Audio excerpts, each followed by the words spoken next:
Odgajivači šarplaninaca dobili su još jednu šansu da kvalitete svojih pasa dokažu na najbolji način.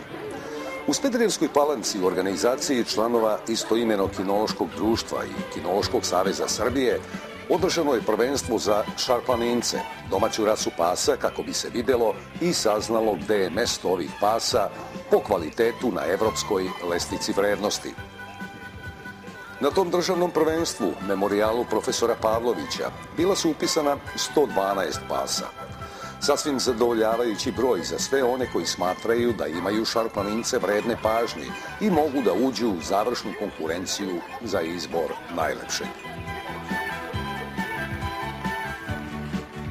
Organizatori su obezbedili mnogo pehara i medalja za najlepše pse u svim razredima od 3 do 6 meseci starosti, pa sve do onih iz razreda šampiona.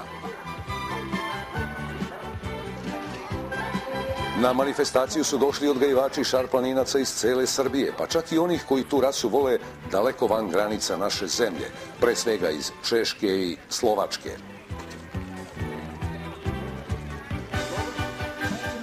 Organizator je angažovao i poznate kinološke sudije za rasu šarplaninac. U 3 prostrana ringa na sportskom terenu Kiseljak pse su ocenjivali Vesna Bojović-Škipić, Dražen Vučak i Bojan Stanojević. Čuveni dreser Mirko Sirković bio je zadužen za takozvanu proveru hrabrosti pasa, koju je prvo demonstrirao sa sopstvenim psom, takozvanim srpskim odbrambenim, rasom kojoj predstoji dug vremenski period da bi eventualno bila priznata od Međunarodne kinološke federacije.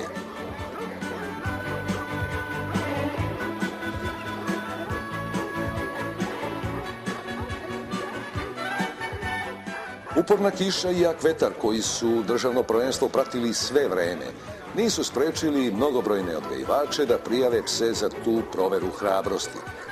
Posle dužeg vremena i tu su dobijeni pobednici.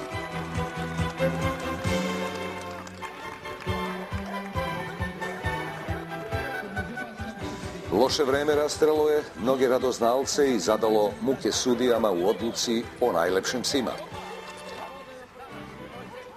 Dodeljene su nagrade u razredima od 3 do 6 meseci starosti, od 6 do 9 meseci, od 9 do 12, 12 do 18, 18 do 24 i tako dalje i tako dalje.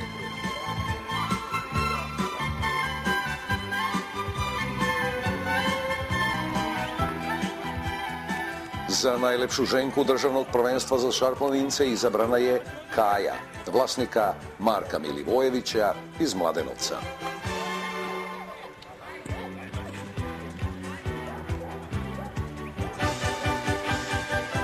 Najlepši mužjak postao je Musa, vlasništvo odgajivačnice Delicki od Bobana iz Niša.